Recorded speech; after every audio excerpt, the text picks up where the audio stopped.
ये आंखें बंद करेंगे, शिला गुरुदेव को याद करेंगे, परमपिता परमेश्वर से प्रार्थना करेंगे।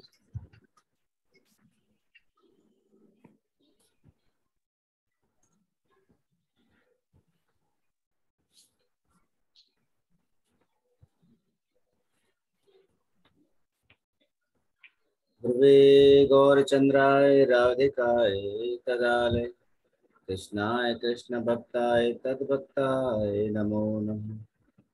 ओम अज्ञानतिम्रान्धस्य ज्ञानाञ्जनशलाकया चक्षुरुन्मीलितं येन तस्मै श्रीगुरवे नमः। ओम विष्णुपदाय गौरपृष्ठाय भूतले श्रीमते भक्तिवेदांत गोस्वामी नामिने वन्देऽहं भक्तिचकोरं गौराङ्ग निजप्रेष्ठितं श्रीमते भक्तिवेदांत स्वामी वनं नमस्तुभ्यं। श्रीराधा एकनिष्ठतं रसायन कथामृतं संकीर्तनम् आनन्दधाम गोस्वामीनं वनं नमः। हे कृष्ण करुणा सिंधु दीनबंधु जगतपते गोपेश गोपिका कांत राधा कांत नमोस्तुते। तप्त कांचन गौरांगी राधे वृंदावनेश्वरी वृषभानुसुते देवी प्रणमामि हरिप्रिय। नमो महावदन्याय कृष्ण प्रेम प्रदायते कृष्णाय कृष्ण चैतन्य नामने गुरात्विषे नमः। त्या विहीना अपराधलक्षे क्षिप्ताश्च कामादितरङ्गमध्ये कृपामयि त्वां शरणं प्रपन्ना वृन्दे नमस्ते चरणारविन्दं वृन्दे नमस्ते चरणारविन्दं वृन्दे नमस्ते चरणारविन्दम्। भजामि राधामरवेन्द्रनेत्रं स्मरामि राधामगरस्मिताश्रम् वदामि राधां करुणाभरद्रं ततो मम नास्ति गतिर्न कापि।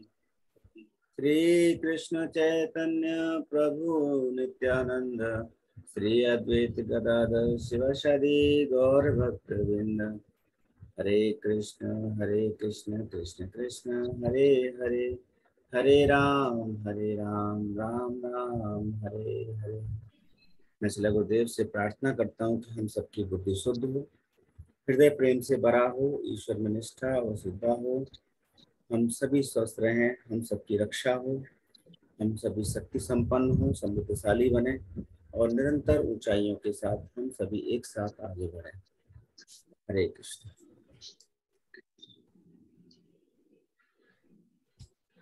तो आज हम मेडिटेशन में पूर्ण रूप से ग्राउंडिंग करने वाले हैं और इस ग्राउंडिंग के दौरान कम से कम इंस्ट्रक्शंस दी जाएंगी और ज्यादा से ज्यादा आप ट्रांस में होंगे।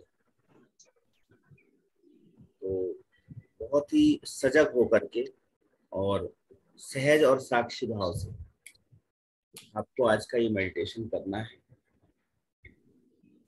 तो आंखें बंद करेंगे,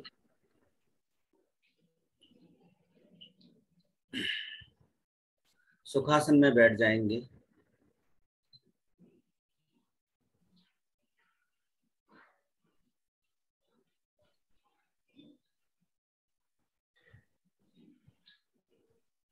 कमर, पेट और गर्दन को सीधा रखेंगे।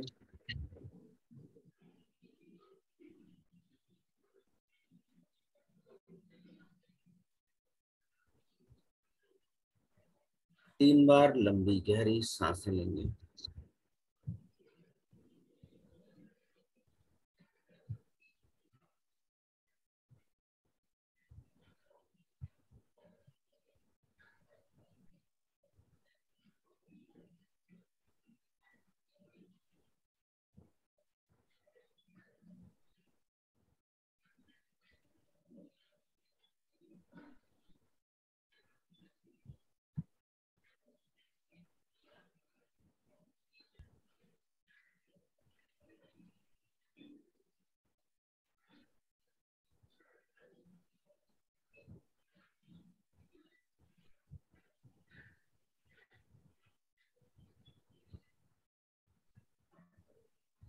अब धीरे से अपनी आंखें खोलेंगे, बहुत ही सामान्य रूप से 30 डिग्री एंगल पर, not complete, only 30 degree angle पर अपनी आंखें खोलेंगे।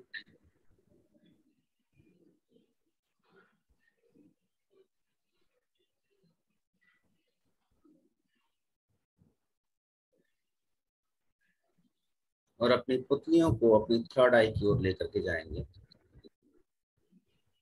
अपनी आईब्रोज के बीचों बीच अपनी पुतलियों की नजर वहां पर रखेंगे लगातार, और जब तक नजर रखेंगे तब तक कि आपकी पुतलियां थक कर के नीचे न गिर जाएं, और आपकी पलकें केवल और केवल 30 डिग्री एंगल पर रहेंगी।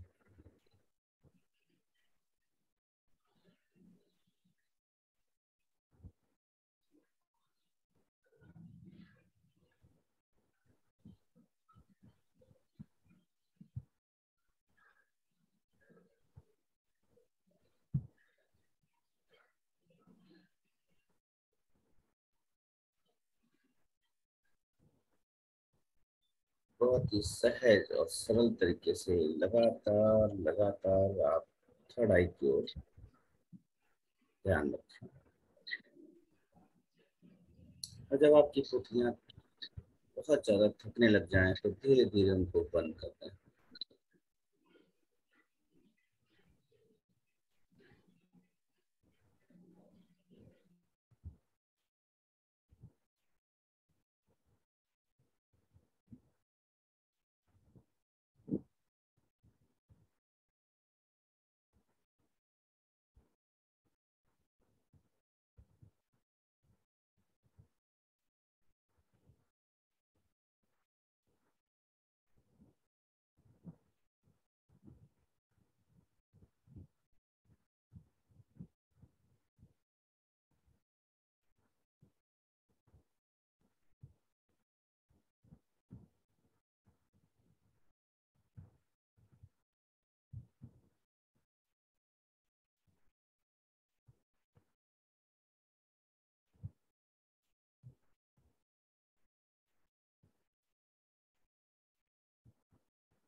अब जब आपकी आंखें पूरी तरह से बंद हो चुकी हैं तो अपना पूरा ध्यान अपनी नासिका के दोनों छिद्रों पर ले जाएं,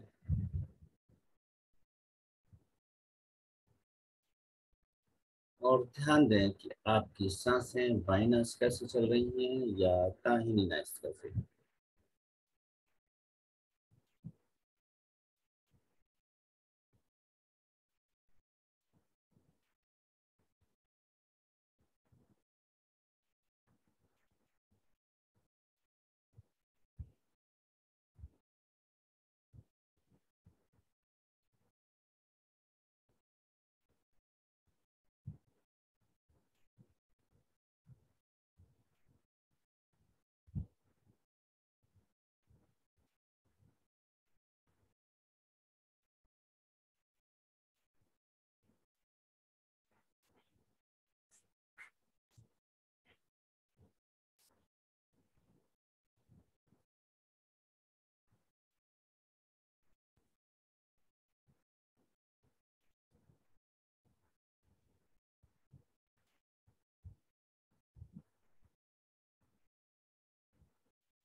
अगले 10 मिनट की प्रक्रिया में आप अपने अंदर होने वाले जितने भी परिवर्तन हैं उनको सहज और साक्षी रूप में देखते रहेंगे। सांसों पर पूरा फोकस करेंगे। इस दौरान आपको कोई भी सजेशंस इस साइड से नहीं मिलेगा। जब आपके 10 मिनट कंप्लीट हो जाएंगे फिर हम अफर्मेशन की तरफ बढ़ेंगे। आपको सिर्फ दो प्रक्रियाएं करनी है।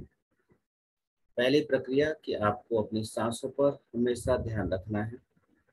लगातार सांसों पर ध्यान रखते हुए यदि शरीर के अंदर कोई भी परिवर्तन आपको लगता है, जैसे हैवीनेस, पेन, या कोई भी ऐसी जगह पर बीमारी जो आपको बहुत ज़्यादा परेशान कर रही है और वो आपको महसूस होती है, तो आपको उस इमीडिएट ग्राउंडिंग होने के लिए बोल देना है और ऐसा विजुलाइज करना है कि वो समस्या, आपकी फिजिकल समस्या, वो ग्राउंडिंग होती जा रही है।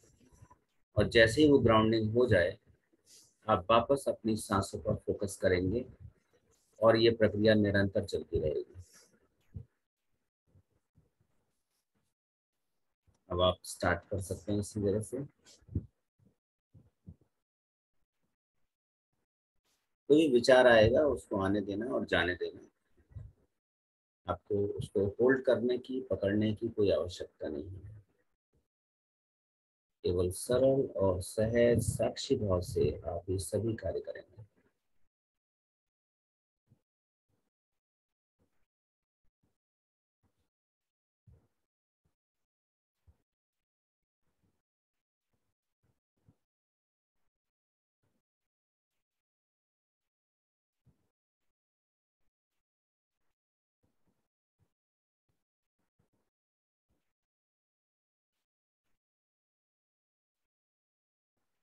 मैं फिर से पूरी प्रक्रिया को बहुत ही सहज रूप में आपको बता देता हूँ।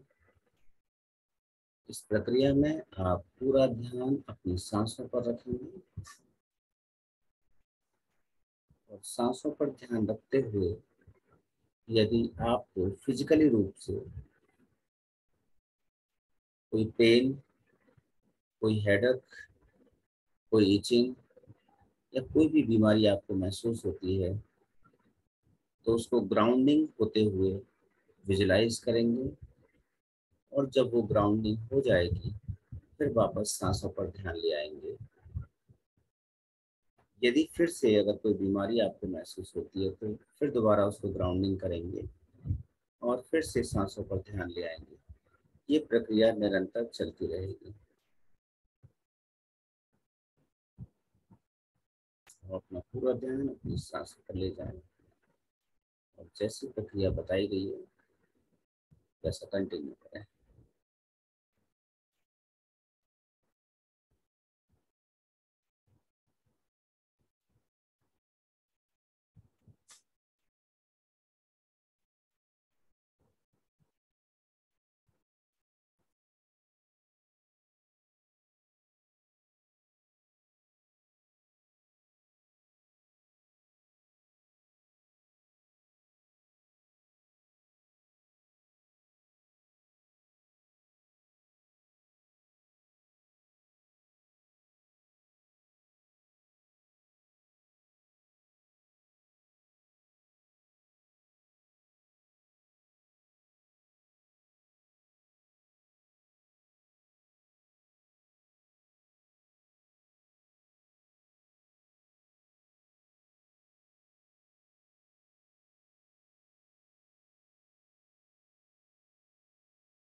कमर, पेट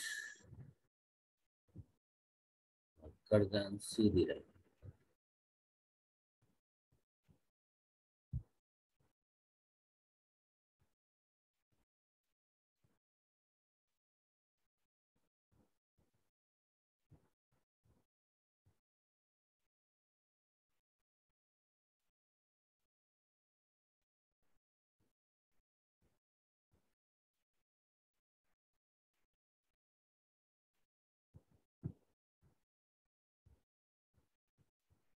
कोई भी फिजिकल इश्यूज आपके ऑब्जर्व किए जा रहे हैं, उनको ग्राउंडिंग करते चले जाएं और वापस अपना ध्यान सांसों पर दें।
अपने सभी फिजिकल प्रॉब्लम्स को काले रंग के धुएं के रूप में ग्राउंडिंग होते हुए महसूस करें।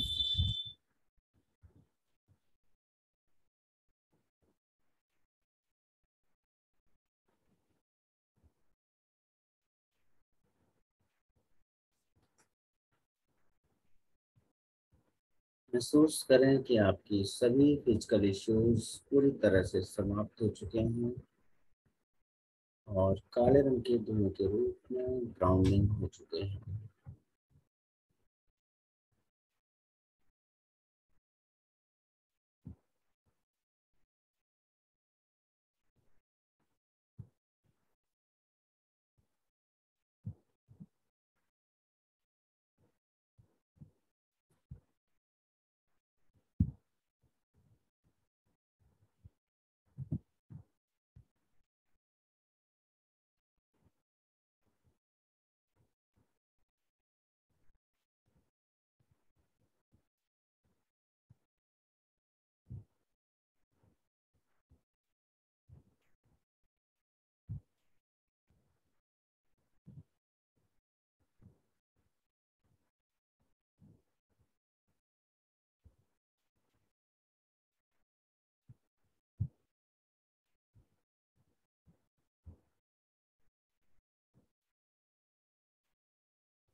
और जब आपने सभी इश्यूज को ग्राउंडिंग कर दिया है तो अपना ध्यान अपने सहस्त्रार चक्र के ऊपर ले जाएं।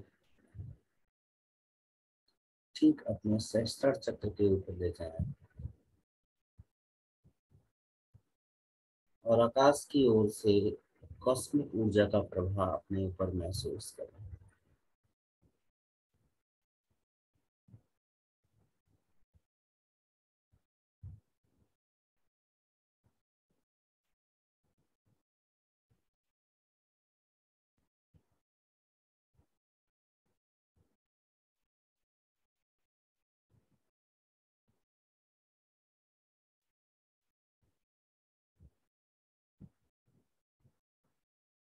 और वो कॉस्मिक एनर्जी का प्रभाव आपके ऊपर लगातार फ्लो कर रहा है।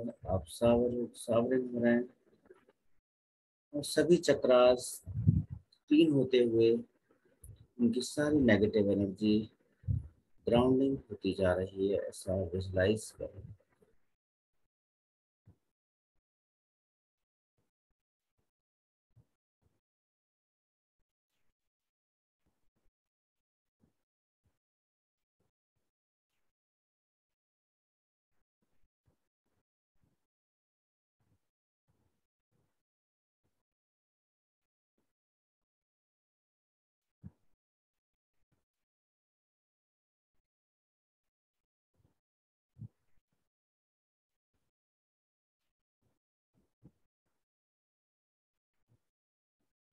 चेहरे पे स्माइल रखें।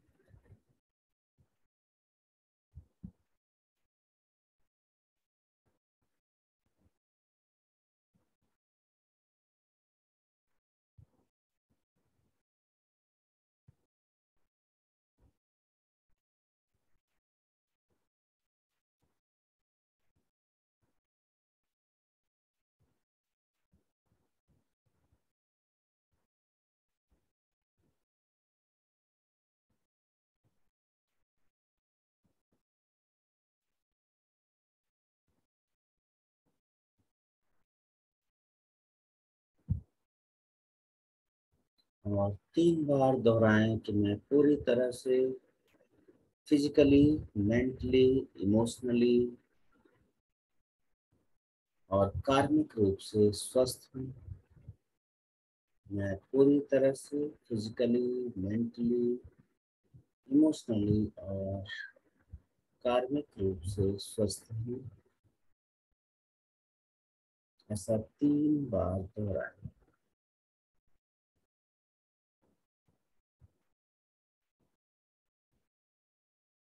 और दोहराने के बाद अपना पूरा ध्यान विजुलाइजेशन में लगा दें कि आप हेल्दी हैं, फिट हैं और एनर्जेटिक हैं।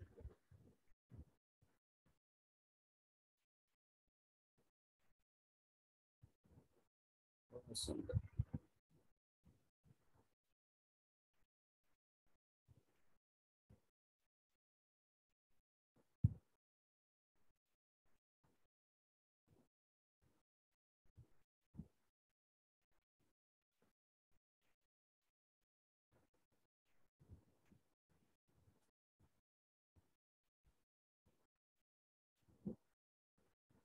फिर से अपना ध्यान अपने सहस्त्रार चक्र पर ले जाएं और कॉस्मिक एनर्जी से प्रॉस्पेरिटी आते हुए महसूस करें। और 3 बार दोहराएं, मैं धन, वैभव से पूरी तरह से युक्त हूँ। मैं धन और वैभव से पूरी तरह से युक्त हूँ। मैं धन और वैभव से पूरी तरह से युक्त हूँ और अपने जीवन में प्रचुर मात्रा में अपने सपनों के अनुसार विजुलाइजेशन करें और उसको घटित होते हुए देखें।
के बाद आप फिर से 3 बार दोहराएं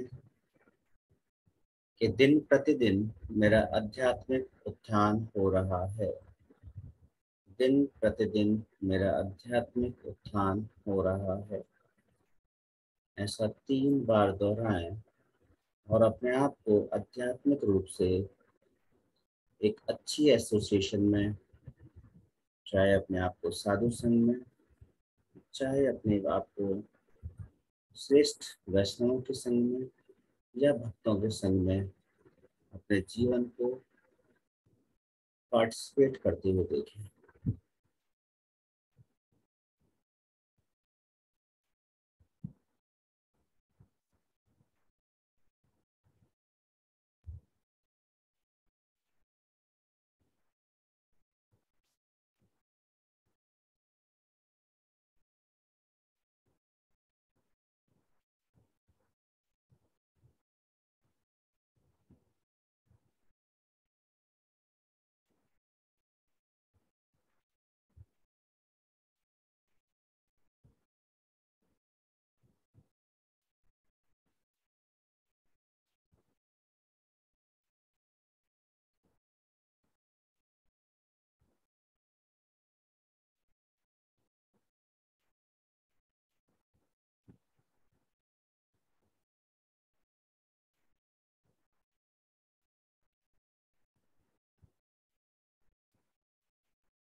अब इसके बाद अपना पूरा ध्यान अपने शरीर के अंदर ले जाएं और अपनी कोशिकाओं, अपने ऊतकों यानी सेल्स एंड टिश्यूज को प्रॉपर वर्किंग करते हुए महसूस करें।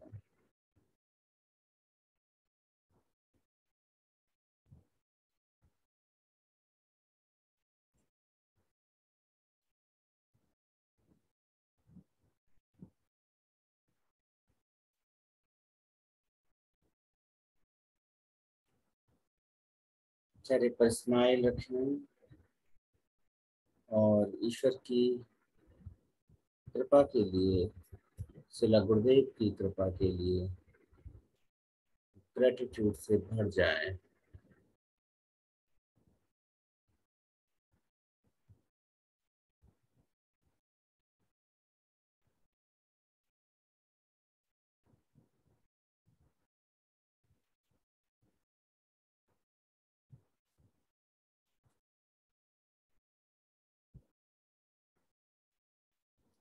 अपने चारों तरफ के वातावरण को महसूस करें।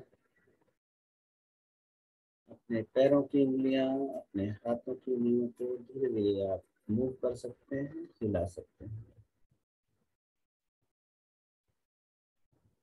बहुत ही सहज और सरलता से। अपनी गर्दन को 3 बार क्लॉकवाइज और 3 बार एंटी क्लॉकवाइज आप मूव करा सकते हैं, अपना समय लेते हुए धीरे धीरे।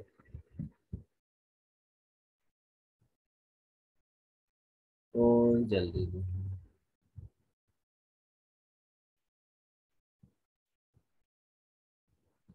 इसी तरह से अपने शोल्डर्स को 3 बार आगे और 3 बार पीछे की तरफ क्लॉकवाइज और एंटी क्लॉकवाइज मूव करा सकते हैं।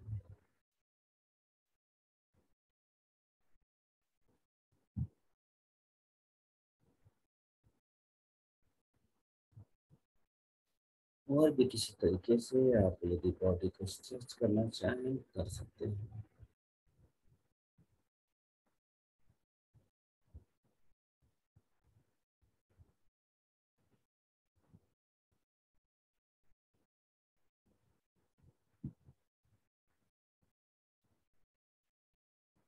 रिलैक्स हो जाएं और अपने आँखों को, अपने हाथों को रगड़ने के बाद, उनको आँखों पर रखने के बाद धीरे से आप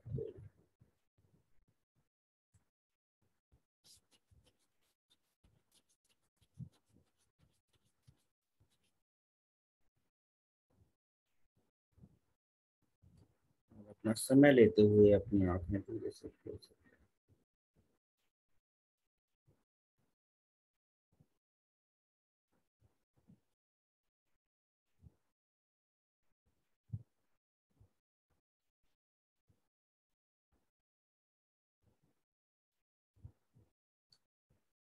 बहुत ही शॉर्ट टाइम में एक दो लाइन के अंदर अपनी बात खत्म करें, फिर हम दीदी की तरफ जाएंगे। पूर्णिमा। भैया आज कनेक्ट नहीं हो पाई मैं, कोई बात बॉडी में काफी प्रॉब्लम थी। नहीं। हाँ, कोई बात नहीं। क्या दिक्कत आई थी? वे वही जो मेरे हाथ में पाँव में वो पेन रहता है, मतलब वो फिजिकल प्रॉब्लम है, पाँव में ऐंठन रहती है, तो वो फील होनी शुरू हो गई। तो आप क्या कर रहे थे? उससे डिस्कनेक्ट हो रहे थे या महसूस ही नहीं कर पाए उसको? ग्राउंड कर रही थी उसको, लेकिन वो मतलब या पता नहीं लैप्स हो रही थी मैं बीच बीच में, शायद कोई हो कॉन्शियस सकता है। ब्रेन अलर्ट हो रहा था, हम्म। तो वो शायद अवेयरनेस आ रही थी, क्योंकि वो कुछ याद नहीं मुझे अभी क्या हो रहा था, बट उस समय पेन फील हो रहा था। मैं अलग से करा दूंगा आपका, ठीक है। हाँ जी, आशु जी। हरे कृष्णा जी, दंडवत प्रणाम। हरे कृष्णा प्रभु जी, दंडवत प्रणाम। हरे कृष्ण दीदी। हरे कृष्णा दीदी। हाँ जी। हाँ जी, हाँ जी, अच्छा लगा। लेकिन मुझे भी ना आज लेफ्ट साइड में बड़ी सरसराहट सी फील हुई। लेफ्ट लेफ्ट ये एरिया ठीक फील हो रहा था जब आप बोल रहे थे ना, वो उनको ग्राउंडिंग करो चीजों को, तो बड़ी सरसराहट सी फील हुई लेफ्ट एरिया में। आपको पता वो चल एक, जाएगा ना ग्राउंडिंग के दौरान। देखो, सबसे अच्छी प्रक्रिया क्या है? पहला दिन था ना ग्राउंडिंग का प्योरली, हाँ जी, तो फर्स्ट डे में यही फीडबैक मिलते हैं, क्योंकि हाँ जी, फर्स्ट डे तो ऑब्जर्वेशन का ही निकल जाता है। आपको ये पता लग जाएगा कि मेजर प्रॉब्लम कहाँ है आपकी। हाँ जी। मुझे तो लेफ्ट आप, साइड हाँ, में हाँ, फिर ऐसे लगा ये साइड राइट वाली थोड़ी मतलब लाइट है, इधर बड़ी सारी यहाँ हेड से सरसराहट ऐसी पता नहीं अजीब सा फील हुआ इधर लेफ्ट साइड में। तो जरूरी नहीं है कि वो फर्स्ट टाइम में ग्राउंडिंग हो। ये हाँ जी, एक्चुअली प्रक्रिया आज स्टार्ट की है और अगले कुछ दिन तक, हम 2-3 दिन तक चलाएंगे इसको, जब तक कि हम पूरी तरह से ग्राउंड ना हो जाए। हाँ जी, ठीक है। शुक्रिया। अनिल प्रभु।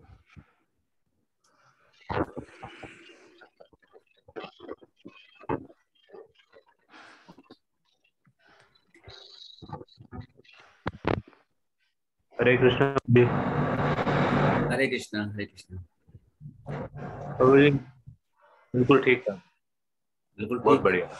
चलो, ठीक है। अच्छा। निशा, निशा, तुमने अपने सिर पे हाथ क्यों रख लिया था? वर्षा के लिए आपने कहा था, तो मैंने एक्चुअली आज फूल पकड़े थे हाथ में, इसलिए नहीं, मैं हाथ सोची ऊपर करने के लिए तो मैंने कोई सजेशन दिया ही नहीं है। मैंने कहा था कि अपना ध्यान सहस्त्रार चक्र पर ले जाएं। मुझे लगता है आप अपना हाथ अपने सहस्त्रार चक्र पर ले गए। कोई बात नहीं। कैसा रहा?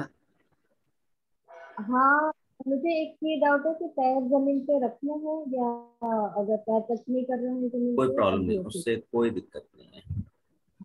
तो पेन तो मेरे वैसे भी कम हो ही गए ठीक है। हैं, हल्का सा यहाँ पे पेन आया, माइल्ड पेन आया, वो ट्राई थी ग्राउंड करने की, बट अभी और प्रैक्टिस की जरूरत है। Raj Balaji. Yes sir. Hmm. Hare Krishna sir, guru ji. Hare sir Krishna. Sir मैं जो मैं बता रही थी ना, वो इचिंग होती है उस मुझे खुजली सी होती थी उस वक्त, बट वो मैंने ग्राउंड ग्राउंड करा तो मेरे को अब फिर नहीं हुई, और ना ज्यादा हुई मुझे, वेरी गुड। और वो खत्म भी हो गई वो अपने आप। मैंने बिल्कुल उनको टच नहीं किया था। परसों बट क्या कह रहे थे? मैं खुजली के बिना हाँ रह ही सर, नहीं सकती, बिना हाँ सर खुजली के बहुत रह ही ज्यादा नहीं होती सकती। थी सर। हम्म। और सर मैंने और इसमें हाँ, पर सर लास्ट में एक प्रॉब्लम आ गई थी कि मेरे हम्म। दोनों पैर जैसे सो जाते हैं ना, मैं ज्यादा समय नहीं बैठ पाती इस तरह से। हम्म। हम्म। तो इसमें मेरे को जो आप इमेजिन करने के लिए कह रहे थे ना, उस पर मेरा ध्यान नहीं जा रहा था, कुछ ध्यान गया आप था एक पर काम इतना करो, नहीं इस गया। सिचुएशन से यस। बचने के लिए ना, आप चेयर हाँ। पे बैठना शुरू करो अच्छा। और टेबल पे अपना फोन रखो। पैर सीधे रहेंगे तो सोएंगे नहीं। उसको अच्छा। ग्राउंडिंग, मतलब उसको जमीन से टच करके रखो। पैर लटके हुए भी सो जाएंगे, पैर मुड़े हुए भी सो जाएंगे। और वैसे भी ना अच्छा। ग्राउंडिंग के लिए जो पहला प्राइमरी जो सिटिंग अरेंजमेंट है वो पैरों को जमीन में टच करके बैठना ज्यादा सुटेबल होता है ग्राउंडिंग के लिए। वैसे कोई फर्क पड़ता नहीं है, पर मेजरली लोग सजेस्ट यही करते हैं। इमेजिन सा हल्का कर रही थी, और जो अपने आध्यात्मिक की तरफ कहा तो मुझे बस मैं ऐसा दिखाई दिया जैसे व्हाइट सूट डाला हुआ और मैं खड़ी हुई हूँ, बस। बात नहीं, हो जाएगा धीरे धीरे। और कुछ नहीं। ज्ञान प्रभु। हरे कृष्ण प्रभु जी। हरे कृष्ण। अच्छा रहा प्रभु जी, काफी बॉडी में आ रहा था लेकिन अब रिलैक्स है। ग्राउंडिंग के बाद काफी अच्छा है। Very good. सुखी, तबीयत कैसी है आपकी? आप अनम्यूट कर लो अपने आप को। हाँ जी सर काफी बेटर है, बस हेड थोड़ा सा हैवी है, बट सर अभी अच्छे से हो गया, मतलब मैं कर पाई थी, कोई प्रॉब्लम नहीं आई अभी सर। कैसा लग रहा है? लाइट लग रहा है? हाँ जी तो सर, एक काम, हल्का सा हैवीनेस है हेड में अभी भी, बट मतलब अभी मैं कर पाई थी सर अच्छे से, अभी कोई प्रॉब्लम नहीं हुई। कोई बात नहीं। आप जब आप अगर स्नान करो इस टाइम, तो स्नान करते वक्त आप एक मुट्ठी नमक डाल लेना पानी में, और फिर ठीक है साफ पानी से दोबारा नहा लेना, ठीक है? ठीक है सर। हाँ जी। एकता, मैं तो सोच रहा तुम उड़ गए, तुम तो अभी भी यही हो। नहीं नहीं गुरुजी, अभी आज शाम को जाना है। अच्छा, शाम की फ्लाइट है, अच्छा ठीक है। मैं तो तो सोच रहा था कि आज तुम आओगे नहीं, मुझे लग रहा था। नहीं नहीं, आज कल शाम को, बट मुझे पता नहीं वहां पे जूम अगर चलेगा तो मैं ज्वाइन करूंगी वहां से भी। जूम चलेगा, क्योंकि जूम के अंदर मैं वो वाली लिंक भेज दूंगा जिसके अंदर बाहर की भी आईडी होती है ना। इस वाली जूम आईडी में मैंने हटा रखी है वो आईडी। ठीक ठीक है। हाँ जी। कैसा तो रहा? ओवरऑल मुझे कोई ऐसा हैवीनेस आज तो बिल्कुल भी नहीं लगा, ठीक है। सब कुछ ठीक था, बट हाँ मेरे गले में काफी दर्द हो रहा है, वो कल से ही शुरू हो गया था, इसलिए मैं अभी ग्रीन टी पी रही थी, बाकी कुछ नहीं, सब नहीं, ठीक है। ठीक है। शैलेश जी। सर बहुत अच्छा लगा। कुछ ग्राउंडिंग होते हुए महसूस किया आपने? नहीं, बहुत रिलैक्सिंग महसूस किया। ठीक है। अभी एक सेशन स्टार्ट होगा। हमारी एक काफी सीनियर वैष्णव दीदी हैं, मेरी गुरु बहन है, वो आज गेस्ट स्पीकर हैं, तो वो हमें कुछ टॉपिक्स पे कुछ समझाने जा रही हैं। तो आप बहुत ध्यान से सुनना, आपके लिए वो बेसिक्स होंगे, और यदि कोई प्रश्न होगा तो आप उनसे प्रश्न कर सकते हैं बाद में, ठीक है? जी सर। हाँ दीदी, हरे कृष्णा, ओवर टू यू। हरे कृष्णा प्रभु जी। ओम अज्ञानतिमिरान्धस्य ज्ञानाञ्जनशलाकया चक्षुरुन्मीलितं येन तस्मै श्री गुरुवे नमः।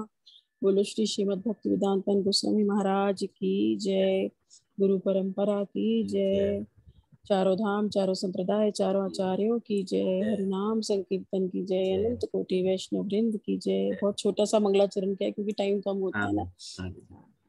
तो ठीक है, अभी ब्रह्मांड का चार्ट आप इस पे डालिए स्क्रीन पे, फिर या वो आज ब्रह्मांड का ही करना है ना क्लियर? मैं पहले कंप्लीट दिखा देता हूँ एक बार। हाँ जी।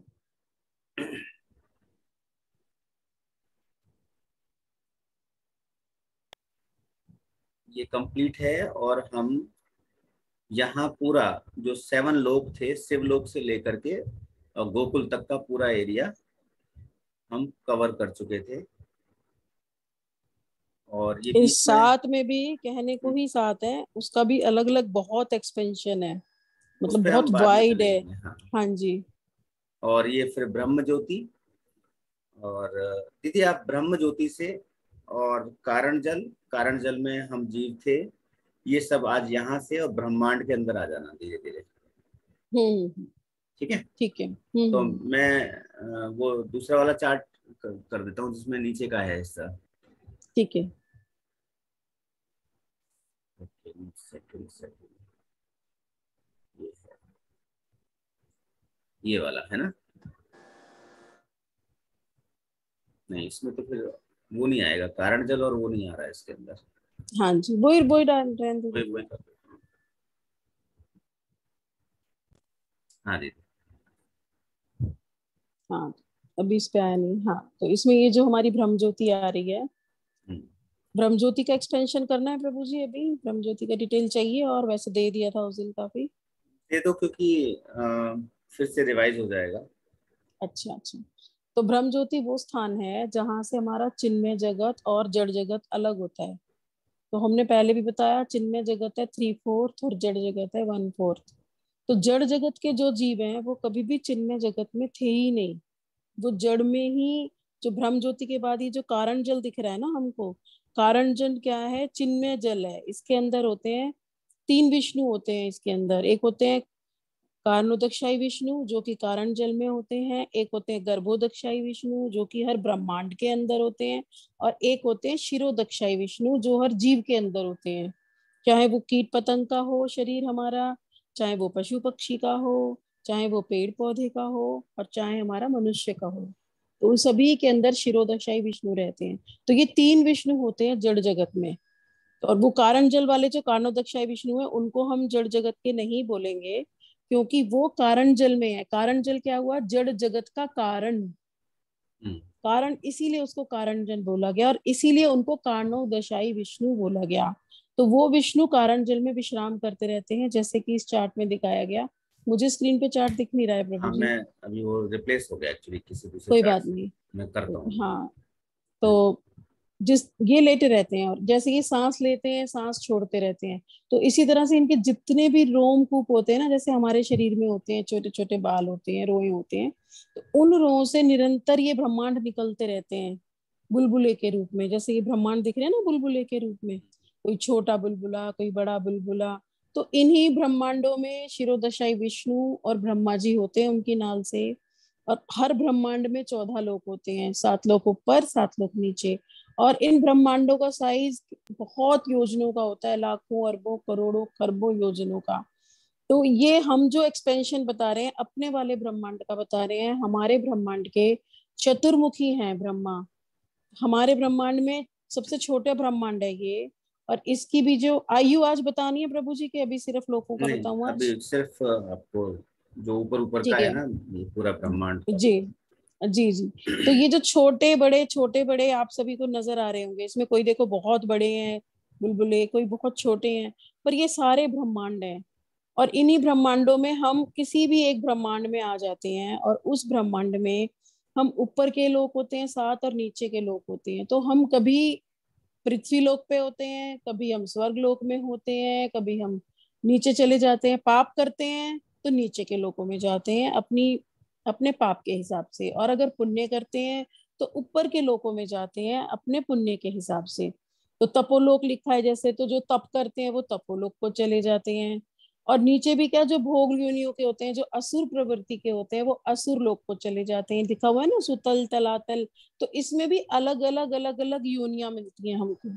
हर लोक में एक अलग शरीर मिलता है। अभी जैसे स्वर्ग और नरक के बारे में मैं आज बताऊंगी, क्योंकि स्वर्ग और नरक ही हम सबने अभी तक सुना, हम उससे ज्यादा कुछ जानते ही नहीं। मैं खुद भी जब तक मैं गुरुदेव के पास नहीं आई थी, मैं सिर्फ यही जानती थी कि स्वर्ग और नरक दो ही हमारे वो होते हैं मरने के बाद, कि हमें कहाँ जाना है। अच्छे कर्म करेंगे तो हम स्वर्ग चले जाएंगे, नहीं तो हम नरक जाएंगे। अब तो दीदी यहाँ स्वर्ग पे में जी एक प्रश्न ये उठता है ना कि जी जैसे आपने कहा कि कारण जल में हम जड़ शरीर जड़ रूप में हम पड़े होते हैं, है ना, और हाँ, हमेशा ये से। हम पड़े होते हैं इनके कानोदक्षाई विष्णु के शरीर में। अच्छा, कारणोदक्षाई उन विष्णु के शरीर में हम पड़े होते हैं, हाँ जी और फिर वहां से जब वो बाहर सांस लेते हैं छोड़ते हैं तो बुलबुले के रूप में हम बाहर आ जाते हैं, हाँ है ना। हाँ जी हाँ और जी जिस बुलबुले के रूप में हम बाहर आते हैं उसी बुलबुले के ब्रह्मांड में हम चले जाते हैं, यही ना। जी बिल्कुल। ठीक है। और वहां से फिर हम जिस तरफ देखते हैं उस तरफ चले जाते हैं। नहीं, यहाँ पे थोड़ा सा बताऊंगी मैं। जीव की उत्पत्ति कैसे होती है? जीव की उत्पत्ति इसी को बोलते हैं तटस्था शक्ति। तटस्था यानी तट। वो तट तट पर हम कहाँ पर है? होते वो हैं। तट कहाँ पर है वो इसमें? तट इसी में है। यहाँ पे जो कानोदक्षाई विष्णु है ना, हाँ वो तट यही है। क्योंकि वो देखो ब्रह्मांड और कानोदक्षाई विष्णु अलग हो रहे हैं ना वहां से। हाँ कानोदक्षाई विष्णु निकले तो हाँ। क्या हुआ, वहां पे हमारी उत्पत्ति हुई माया देवी पे। हमारे शास्त्रीय भाषा में शब्द है ईक्षण। माया देवी पे दृष्टिपात करते हैं। दृष्टिपात शब्द शायद सबको समझ आ रहा होगा। जो माया देवी है जड़ जगत की, उस पर दृष्टिपात जब ये कानोदक्षाई विष्णु करते हैं, तब जीवों की उत्पत्ति होती है, जो ओके। यहाँ जड़ जगत के जीव हैं। तो वो जीव अगर कारणोदकशाई विष्णु की तरफ देखते हैं तो वो चले जाते हैं भगवान की तरफ चिन्मय धाम में, और अगर वो जीव माया देवी की तरफ देखते हैं तो वो आ जाते हैं माया में। और ये जीव का अपना स्वभाव है कि वो कहाँ देखेगा, वो उसकी स्वतंत्र इच्छा है, क्योंकि वो बहुत छोटा है जीव, इतना माइक्रोमिनी है। उस दिन भी मैंने बताया था, जैसे एक शेर के बच्चे को बकरी भी पाल सकती है ना, वो बकरी को कोई नुकसान नहीं पहुंचाएगा। इसी तरह आत्मा जो है वो किसी के भी बस में आ सकती है उस समय। माया देवी तभी क्लच कर पाती, क्योंकि मैंने ये प्रश्न बहुत बार गुरुदेव से किया था कि गुरुदेव जब आत्मा चिन्मय है, ट्रांसीडेंटल है, भगवान के शरीर से आ रही है, क्योंकि कारणोदकशाई विष्णु भी भगवान है, जब उन्हीं का अंश है, उन्हीं का पार्ट है, उन्हीं का पार्सल है, तो कैसे संभव है, किस प्रकार संभव होगा? ये संभव ही नहीं है ना कि उसे माया देवी ले ले, क्योंकि वो तो प्योर है। तो वो प्योर होते हुए भी क्लच में आ सकती है, क्योंकि उसमें अभी कोई बल नहीं है, बहुत छोटी है वो, तो उसकी स्वतंत्र इच्छा है। तो हमने क्या चुना? हमने माया देवी को चुन लिया, और फिर हमारे ऊपर मन, बुद्धि, अहंकार और चित्त, इन चारों का सूक्ष्म शरीर माया देवी ने बनाया और एक स्थूल शरीर दे दिया। तो एक प्रश्न यहाँ पे ये उठता है कि जब कारणोदकशाई विष्णु के अंदर हम थे जी, और जब वो हर सांस पे कारणोदकशाई विष्णु कारण जल में सांस ले रहे थे, तो हर सांस के साथ जो बुलबुले निकल रहे थे वो ब्रह्मांड बन रहे थे। और जब उन्होंने अपना दृष्टिपात किया माया देवी की तरफ, तो हमारी उत्पत्ति हो गई उनके अंदर से। जी। और जब हमने कारणोदकशाई विष्णु की तरफ देखा, तो हम कारणोदकशाई विष्णु में लीन ना होकर के ऊपर के धामों में चले गए, है ना, ऊपर के लोकों में चले गए। वो फिर हम जहाँ वहां हम वापस अंदर नहीं जाएंगे उनके, क्योंकि जो हमारा जो स्वरूप है ना, जो जिस समय निकलते हैं हम लोग उनके शरीर से, तो हमारा स्वरूप उसमें निहित ही है पहले से ही, उसी समय हमारा स्वभाव हमारे अंदर है, वो पोटेंसी जो है ना हमारी हमारे अंदर ही है। पर उसको भी गुरुदेव कहते हैं उससे अच्छी स्थिति यही है कि तुम जड़ जगत में आ गए। हाँ, क्योंकि यहाँ पे भजन करने का मौका मिल गया ना, भजन करके हम टॉप मोस्ट धाम को, कृष्ण के धाम को जा सकते हैं। वहां देखेंगे तो जहाँ वो भेजेंगे, जहाँ हमारी होगी वहां चले जाएंगे हम। उसमें भी कहते हैं सिर्फ वैकुंठ तक ही जा सकते हैं हम, उससे आगे नहीं जा सकते।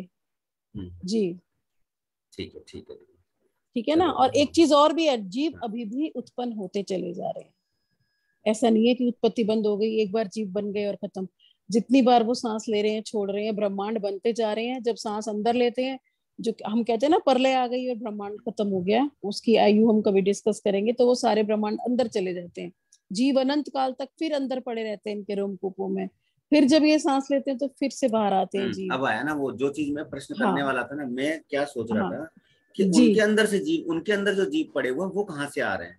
अब पता लगा कि वो जो सांस छोड़ रहे थे और जीव की उत्पत्ति हो रही थी, वो वापस लेंगे भी सही उस सांस को। जब उस सांस को वापस लेंगे तो वही जीव जो बाहर गए थे और जो धामों में नहीं जा पाए, वो वहां पर अभी भी होंगे, वो वापस फिर से अंदर चले जाएंगे। हाँ, वो रेस्ट करते हैं ना फिर, क्योंकि ये अनंत अरबों खरबों चलते चला जा रहा है प्रभु जी, जब से भगवान है जब से ही जीव है। क्योंकि हमें लगता है सिर्फ 84 लाख योनियों का सफर है, पर ऐसा है नहीं। ये 84 लाख भी हम खरबों अरबों बार करते रहे, रिपीट। एक बार 84 लाख खत्म हुआ तो फिर दोबारा 84 लाख दोबारा शुरू। वो जन्म हमारे कर्मों के हिसाब से हमें हर ब्रह्मांड में अलग अलग मिलते रहे। भगवान कहते तो हैं वो अर्जुन से उस भगवत गीता में कि जो है, तुझे नहीं याद है कि तूने कितनी बार जन्म लिया। मुझे याद है तेरे बारे में, मुझे याद है तेरे बारे में कि तूने कितनी बार, सतयुग कितनी बार आए, त्रेता कितनी बार आए, कलयुग कितनी बार आए। तुझे याद नहीं है, मुझे सब कुछ याद है। बिल्कुल। अब इंद्र का पद भी देखिए, जीव को ही मिलता है इंद्र का पद भी, इंद्र का, स्वर्ग में जाके। ब्रह्मा जी का। बिल्कुल। एक बार इंद्र ने इच्छा भी कर ली थी कि भाई वो सुअर की योनि में जाना चाहते हैं, और वो सुअर में इतने खुश थे क्योंकि वो ब्रह्मा जी से प्रश्न कर रहे थे, इंद्र भगवान, कि भाई मैं क्या करूं, मेरे को तो ऐसे लगता है कि ये सुअर की तरह क्यों पड़े हैं जीव, और ऐसे क्यों पड़े। तो उनका तुम जाके देखो, तुम्हें वही मोह हो जाएगा। तो जो जहाँ है उसको उसी योनि में आनंद आने लगता है, वहीं पे आनंद आने लग जाता है। वहीं अपने पत्नी, वहीं बच्चे, वो जाना ही नहीं, कंफर्ट जोन से बाहर निकलता नहीं ना, नहीं निकलते। उसी को वही योनि अच्छी लगने लगती है। हम सोचते हैं सुअर की योनि घृणित है, पर उनको उसी में रस आने लगता है, वही विष्ठा खाने में आनंद आने लगता है, उनको कोई अंतर ही नहीं पड़ता। हाँ, क्योंकि वो तो उसको भोग रहा है ना, तो जिस योनि को भोगेगा उसी में आनंद लेगा। जी बिल्कुल। तो वही हम करते चले जा रहे हैं। हमें जो कहते हैं ये हमारा मिथ्या अभिमान है, हम इसको, मेरे शरीर को, मैं आज सुचित्रा दासी हूँ, तो मेरा यही अभिमान है कि मैं सुचित्रा हूँ। मैं, क्योंकि मैं खुद भी अभी आत्मा को तो नहीं जानती। आत्म स्वरूप में जीना तो हमें आ नहीं रहा ना। जिस दिन हम आत्मा में जीना शुरू कर देंगे उस दिन हम शरीर के लेवल से ऊपर उठ जाएंगे। जिस दिन शरीर के लेवल से ऊपर उठ जाएंगे दुख और सुख का अनुभव होना बंद हो जाएगा।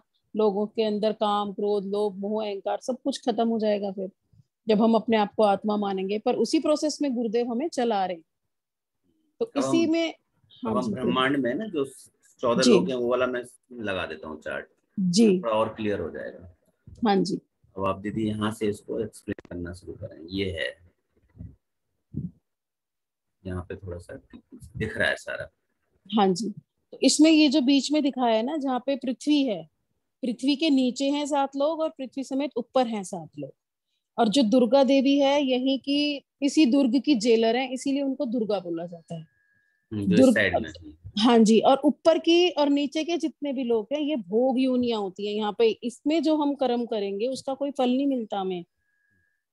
ऊपर के लोग और नीचे के लोगों में जो भी कर्म करेंगे ना हम, उसका कोई फल नहीं है। जो हम पृथ्वी लोक पे आके कर्म करेंगे सिर्फ मात्र उसी कर्म का फल है, और वो भी मनुष्य योनि में। अच्छा, आप ये कहना चाह रहे हैं कि सत्यलोक से स्वर्ग लोक में जो भी कर्म करेंगे उसका कोई भोग नहीं है, कोई फल नहीं है उसका। केवल वो भोग योनि है। जो हमने पृथ्वी पे कर्म करा ना उसके फलस्वरूप हमें, हाँ, वहां पे भोग योनि मिलती है। अगर हम बहुत ज्यादा जैसे असुरी स्वभाव के हैं, राक्षसी स्वभाव के हैं, तो हम इसमें चले जाएंगे नीचे के लोकों में। तो इसका अर्थ ये हुआ कि हम अगर तपोलोक में चले गए, सत्यलोक में चले गए, या हम महलोक में चले गए, तो वहां पे अगर हम कुछ गलत करते हैं या अच्छा करते हैं उसका कोई फल नहीं है।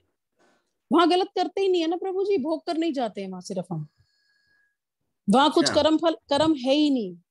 वहां सिर्फ और सिर्फ उस चीज का हम भोग करने जाते हैं। नहीं, जैसे हमने कथाओं में सुना है कि स्वर्ग लोक में जैसे इंद्र है, तो इंद्र से भी अपराध होते हैं या किसी और से अपराध होते हैं, तो वहां का जो अपराध हो रहा है, वहां पे जो घटनाएं हो रही हैं उसका कोई फल नहीं है कहीं पे भी।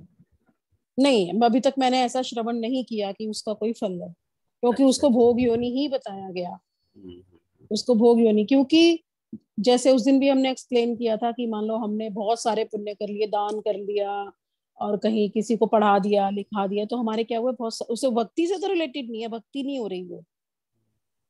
उससे क्या हो रहा है, मैं किसी को या तो पढ़ा रही हूँ, या मैं मान लो लाखों का हॉस्पिटल बना रही हूँ, या मैं बहुत सारे भंडारे कर रही हूँ, तो मैं जीव का पेट भर रही हूँ, पर भक्ति तो नहीं कर रही। हॉस्पिटल बना रही हूँ तो मैं लोगों की बीमारियां ठीक करने में सहायक हो रही हूँ, पर भक्ति तो नहीं कर रही। तो भगवान तो नहीं मिलेंगे, भोग मिल जाएगा ना। और किसी लंगड़े को या फिर किसी अनाथ आश्रम में दान कर रही हूँ या अपाहिजों को कर रही हूँ, तो ठीक है, मैं एक अच्छा काम कर रही हूँ, लोगों का कल्याण कर रही हूँ, पर भक्ति नहीं कर रही। भगवान से वो चीज अलग है। हाँ, तो मान लो हमने जो पुण्य किए वो सब स्वर्ग लोक में जाकर के भोग लेंगे और वापस आ जाएंगे। स्वर्ग मिल गया, स्वर्ग में क्या होगा, हमें भोग, बहुत अधिक भोग मिलेगा।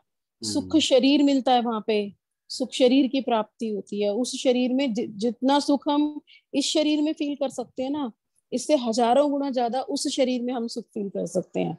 बहुत मदिरा पान करते हैं, बहुत स्त्रियों का संग करते हैं, इतने प्रकार के फल, इतने प्रकार के फ्रूट, इतना आनंद होता है, नृत्य, संगीत, और वहां कोई लिमिटेशन नहीं है। जैसे यहाँ तो हम एक बंधे हुए हैं ना इधर, कि हम एक लिमिटेड भोग कर सकते हैं। वहां बीमार नहीं होंगे, अनलिमिटेड भोग करते रहो, आप खाते रहो, पीते रहो, आनंद करते रहो, आनंद ही आनंद है वहां पे। बस वो जब हमारा खत्म हो जाएगा पुण्य, फिर वापस पृथ्वी लोक पे फिर आ जाएंगे कर्म करने के लिए। और इसी प्रकार से नर्क में है कि अगर हमने पाप कार्य करे, नर्क के वर्णन हमारे देखो इसमें करे हुए हैं सारे ग्रंथों में, शास्त्रों में, कि कौन से कर्म फल में क्या मिलता है हमें, कौन से नरक में हम जाते हैं, कितने प्रकार के नरक हैं, वो भी बहुत विवरण है। तो उसमें नरक में हम युगों युगों तक भोगते रहते हैं, भोगते रहते हैं प्रताड़ना। नरक में क्या मिलता है, हमें दुख शरीर मिलता है। और वो दुख शरीर ऐसा होता है हमारा कि जितना दर्द हमें अभी इस शरीर में होता है ना, एक सुई के चुभने पर, इससे 1000 गुना ज्यादा दर्द उस दुख शरीर में होता है। उसको तुम कढ़ाई में तल दो, उसको तुम आग में जला दो, उसको 100 माले से नीचे फेंक दो, उसको आप 20 गोलियां मार दो उस शरीर में, वो शरीर मरेगा नहीं। यहाँ तो हमने 2 गोली खाई है, मर जाएंगे। जरा 4 माले से गिरे, हो सकता है मर जाएंगे। वहां क्या होगा, तुम्हारी 40 हड्डियां तो टूट जाएंगी, पर वो मरेगा नहीं, दर्द होता रहेगा, दर्द। और इससे 1000 गुना ज्यादा दर्द होता है उस नरक में।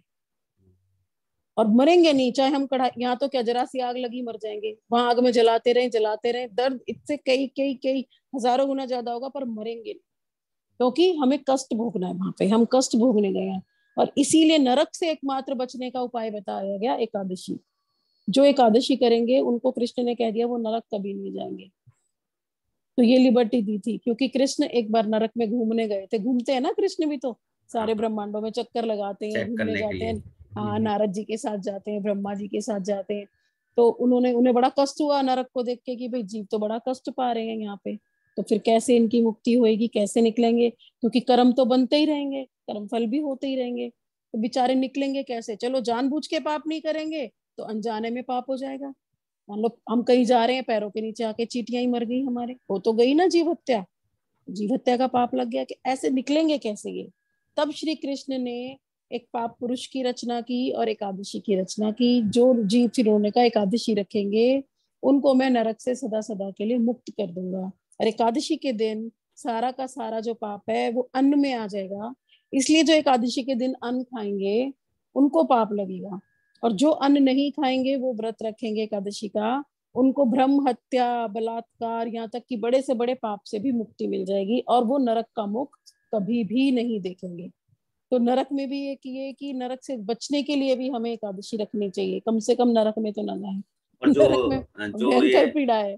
नरक के अलावा, नरक तो चलो लास्ट में सबसे नीचे है, जी, अतल वितल पर सुतल, इनका भी मुंह नहीं देखेंगे। नहीं नहीं, वो तो डायरेक्ट जाते हैं प्रभु जी, ऐसा नहीं है कि हम एक एक एक एक करके ऊपर जा रहे हैं। तो इसमें क्या फल है, ये कौन से फल वाले जा रहे हैं, अतल वितल सुतल तलातल नहीं, महातल ये फिर रसातल? नहीं, इनमें वो जा रहे हैं ना, जैसे जो राक्षस प्रवृत्ति है, जैसे रावण था या राजा बलि था, वो सुतल लोक का राजा था। इनमें अच्छा। बहुत भोग है, इनमें इतने बड़े बड़े राजा हैं, सोने के इनके महल हैं, हीरे ये पहनते हैं। तो वो क्या, बुरी प्रवृत्ति के साथ जो लोग हैं और जो भोग भोगना चाहते हैं, हाँ, वो हाँ। इन लोगों में जाते हैं। जो राक्षसी हैं, असुर हैं, वो जाते हैं, अतल सुतल वितल उन लोगों के लोग हैं, वो वहां जाएंगे। और ये क्या आपने सुना होगा, असुरों की देवताओं से लड़ाई हो गई, सुनते रहते हैं ना हम। तो ये क्या, ये लोअर लोक के लोग और ऊपर जाके स्वर्ग में लड़ाई करते हैं, क्योंकि वो उस लोक पे कब्जा करना चाहते हैं। लेकिन ये वो किस भी ये फल से कर्म जाते करते हैं? हैं। ये जितने भी सुतल और तलातल हैं, ये किस फल से जाते हैं यहाँ पर? देखो, जैसे अभी किसी की प्रवृत्ति है कि आपने देखा होगा कि हमारी अगर प्रवृत्ति है किसी की कि मेरे पड़ोसी का नुकसान होना चाहिए या मेरे भाई का नुकसान होना चाहिए, है ना, हम उससे जेलसी करते हैं। हम उसके लिए एक कथा गुरुदेव सुनाते हैं कि उसको एक वरदान मिला। एक बार एक बहुत पूजा पाठ किया, तपस्या करी, तो उसने वरदान लिया कि मेरे पड़ोसी का नुकसान हो जाए बहुत ज्यादा, वो बिल्कुल बिल्कुल खत्म हो जाए।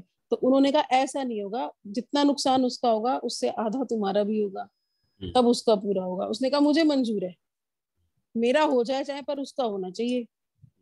तो उन्होंने क्या किया, वो कहता मेरा एक हाथ कट जाए, उसके दो कट गए, मेरा एक पैर कट जाए, उसके दो कट गए। तो इस तरह से जिनकी प्रवृत्ति होती है ना दूसरों को कष्ट देने की, उन्हें अपने आप से कोई मतलब नहीं होता। देखो उन्हें कितनी पीड़ा हो रही होगी अपना हाथ पैर कटवा के भी, पर वो इसलिए कटवाया कि उसके दोनों कट जाएं। तो ये क्या हो गई, प्रवृत्ति, राक्षसी प्रवृत्ति हो गई, है ना, कि दूसरे का इतना नुकसान हो जाए। तो वो इन्हीं नीचे के लोकों में जाएंगे, इसी तरह से युद्ध करते रहेंगे। असुर वो होते हैं जो भगवान को मानते ही नहीं है। असुर मतलब असुर, भगवान को नहीं मानना। अलग अलग होते हैं, असुर अलग होते हैं, राक्षस अलग होते हैं, भूत अलग होते हैं, प्रेत अलग होते हैं, सारी योनियां अलग अलग होती है। और ये अलग अलग लोग अलग अलग योनियों के लिए हैं। तो वो उसी तरह की जो टोने टोटके करते रहते हैं, वो ऐसे भूत प्रेत योनियों में चले जाते हैं। तो इस तरह से है प्रभु जी, नेचर के हिसाब से जिसका जैसा कर्म रहता है वो इस हिसाब से इन लोकों में जाता है। जो बुरा करने के लिए अत्याचारी होते हैं, जो बहुत पावरफुल होते हैं, बहुत पैसा होता है उनके पास, पर होते अत्याचारी हैं, वो भी इन्हीं में जाते हैं, नीचे के लोकों में। इस तरह से जाते हैं। और जो अलग ऊपर अलग के है। हैं, ऊपर के जो लोग हाँ, हैं, जैसे स्वर्ग हाँ, लोग तो समझ। तपस्वी तपोलोक में चले जाते हैं। इसी तरह से है इसका बहुत सारा एक्सपेंशन, जिस तरह से उनका कर्म होता है ना। देखो पूजा पाठ में भी बहुत सारा एक्सपेंशन है ना, कि कोई तप में ध्यान देता है, कोई योग में ध्यान देता है, तो उसमें भी एक प्रोसेस है कि वो पहले जनोलोक को जाएगा, तपोलोक को अब यहाँ जाएगा। लिखा हुआ है कि सत्यलोक ब्रह्मा का धाम है। सत्यलोक ब्रह्मा का धाम है। हाँ। ब्रह्मा जी का उस दिन बताया था, जो 100 वर्षों तक वर्ण आश्रम धर्म का, 100 वर्ष नहीं, सॉरी 100 जन्मों तक जो जीव 100 जन्मों तक वर्ण आश्रम धर्म का विधिवत पालन करेगा उसको ब्रह्मा की योनि मिलेगी। वर्ण तो आश्रम वो means? वर्ण आश्रम ये जो हमारा बना हुआ है ना, ब्राह्मण, क्षत्रिय, वैश्य और शूद्र, जिस भी आश्रम में हम होते हैं, 4 आश्रम में हम सदैव होते हैं, सब जीव होते हैं। कोई वैश्य होता है, कोई क्षत्रिय होता है, कोई ब्राह्मण होता है, कोई शूद्र होता है। शूद्र में सारे सेवक आ जाते हैं, जो भी सेवा कर रहे हैं, जॉब कर रहे हैं, वो सारे शूद्र में आ जाते हैं। ब्राह्मण सारे हमारे शास्त्रों के ज्ञान वाले आ जाते हैं। देखो राजा लोग भी, अभी तो सिस्टम खराब हो गया, पर राजा लोग भी ब्राह्मणों को अपने पुरोहित रखते थे और उनसे सलाह करके युद्ध करते थे। उनसे सलाह करके अपनी राजनीति से रिलेटेड वो सारे सॉर्ट करते थे अपने प्रॉब्लम्स। तो ब्राह्मणों का काम ये था। क्षत्रियों का काम था राज करना, जो राज करते हैं, और वैश्यों का काम है व्यापार करना, जो व्यापारी हैं, और जो जॉब क्लास के लोग हैं वो शूद्र हैं। तो जिस भी उसमें वो आए तो उसको पूरे ईमानदारी से उसके रूल्स एंड रेगुलेशंस के साथ जो फॉलो करता है। और जबकि इन चारों में हमारा ये जो सन्यास, वानप्रस्थ और आता है 50 साल की एज के बाद, उसको भी जो फॉलो करता है, जैसे अभी 20 साल तक ब्रह्मचर्य का पालन करना है ना, उसके बाद गृहस्थ आश्रम का पालन करना है, उसके बाद वानप्रस्थ करना है और फिर सन्यास लेना है। ये चारों में ही है। ये ऐसा नहीं है कि सिर्फ क्षत्रियों के लिए या ब्राह्मणों के लिए या वैश्यों के लिए, शूद्रों के लिए, चारों वर्णाश्रम के लिए है। ये चारों वर्णाश्रम में ही होगा जो इस चीज को प्रॉपर फॉलो करता है। जिस तरीके से शास्त्रों में बताया गया कि सुबह उठ के पूजा पाठ करना चाहिए, ये भी चारों को ही करना चाहिए।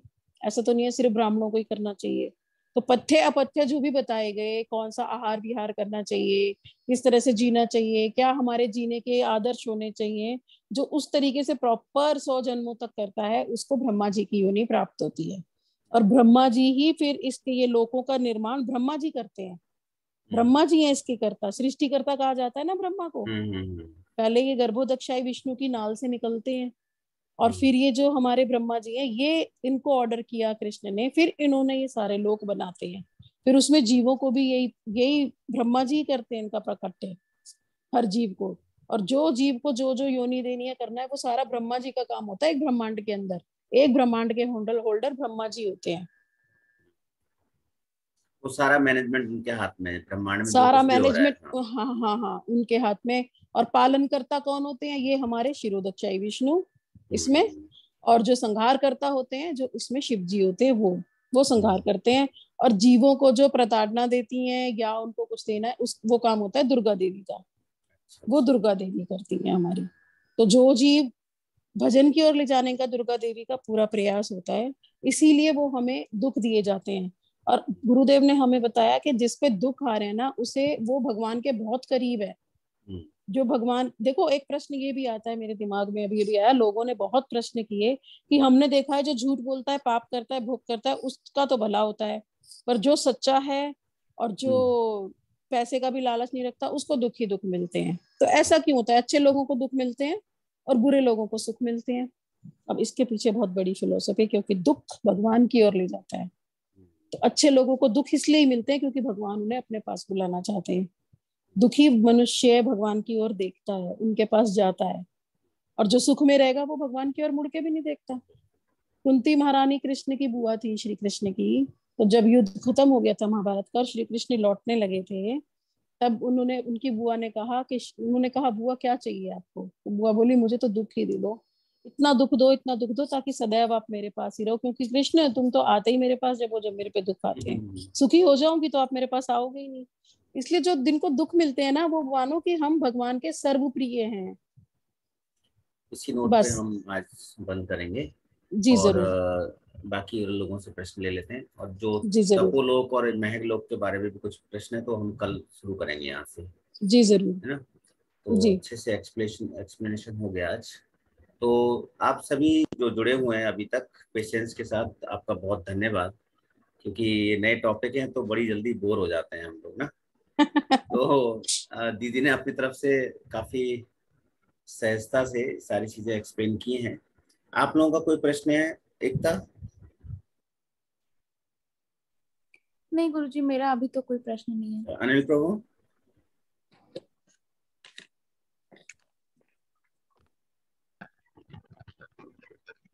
माइक का इश्यू है आपका।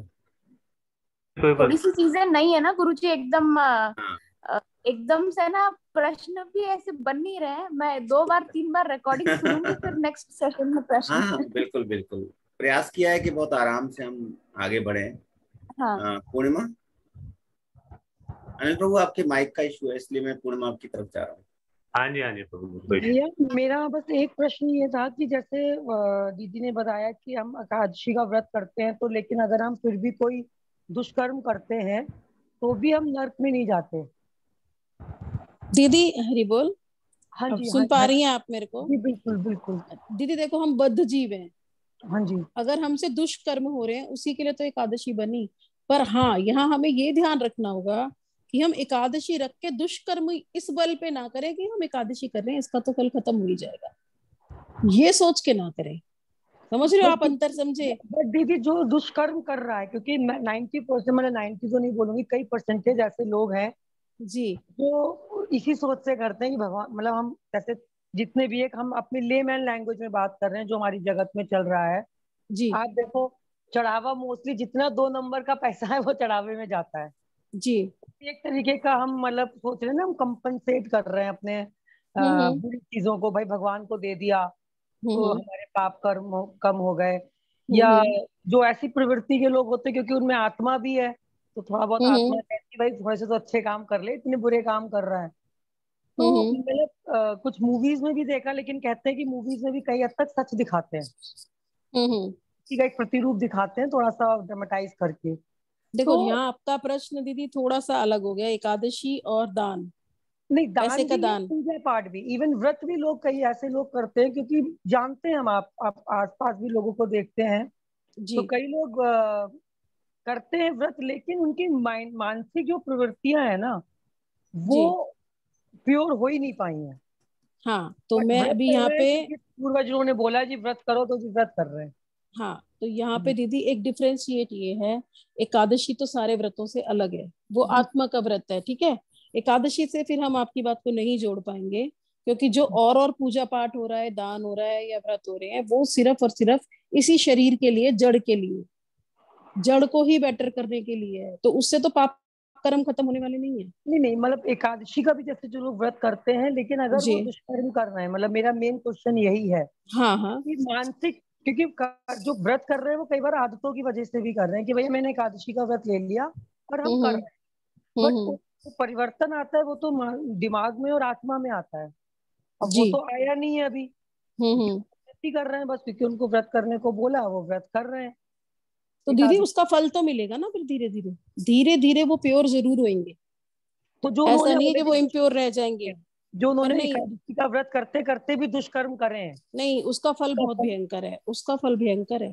उसका फल क्योंकि है। क्या, अगर एक डॉक्टर किसी को गलत इंजेक्शन लगाता है तो उसके, हम्म क्योंकि उसको पता है कि मैं क्या लगा रहा हूँ, है ना, हम्म। तो उसको सजा मिलेगी कि नहीं मिलेगी। बस मैं यही जानना चाहती कि और मतलब अगर ऐसे मैं लोग डॉक्टर हैं। नहीं हूँ, मैं लगा रही हूँ, मुझे क्या सजा, मुझे तो पता ही नहीं है, मैंने रैंडमली लगा दिया, भाई मुझे लगा खांसी हो रही है, चलो ये करना है, मुझे कोई सजा नहीं मिलेगी उसकी, पर डॉक्टर को तो मिलेगी। इसलिए जो एकादशी करके जानबूझ के पाप करेगा, उसको ज्यादा, उसको उसको सजा ज्यादा मिलेगी भोग उसकी। मिलता है। मतलब वो फिर हाँ, उससे टेम्पटेड नहीं है कि कृष्ण भगवान ने बोला है कि भैया आप एकादशी करो तो आप मतलब वो तो आप, दीदी सच्चे मन के लिए है ना, लोगों के हाँ, लिए, लोगों को लग रहा है हम पाप करते जा रहे हैं, अनजाने में भी हो रहे हैं हमसे। अनजाने। हाँ, पर हाँ हाँ, एक प्रोसेस जब वो कर लेता है जिसके हम्म पाप की प्रवृत्ति भी है, हम्म। पर वो एकादशी कर रहा है, तो उसकी वो प्रवृत्ति एकादशी के प्रभाव से धीरे धीरे धीरे धीरे कम होती धीरे चली धीरे जाएगी, कम हो जाएगी। कम हाँ, होती चली जाएगी, ये फायदा उसे जरूर होगा ये उसका। जी हाँ धन्यवाद। हाँ, हरे कृष्णा। हरे कृष्ण। शैलेश प्रभु,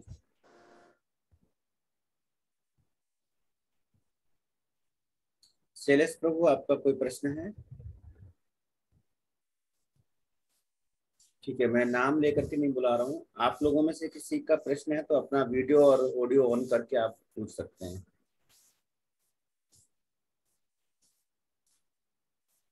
आप रिकॉर्डिंग देख लेना, रिकॉर्डिंग के बाद अगर कुछ क्लियर नहीं होता है तो फिर हम कल प्रश्न ले लेंगे आपके। ठीक है दीदी, बहुत बहुत ठीक है प्रभु धन्यवाद। जी। चलो, और वांछा अभी कल्पतरुभ्यश्च कृपा सिंधुभ्येव च पतितनां पावनेभ्यो वैष्णवेभ्यो नमो नमः। जी तो अभी हम धन्यवाद कर देते हैं परमपिता परमेश्वर को, श्रील गुरुदेव को। हाथ जोड़ेंगे, आंखें बंद करेंगे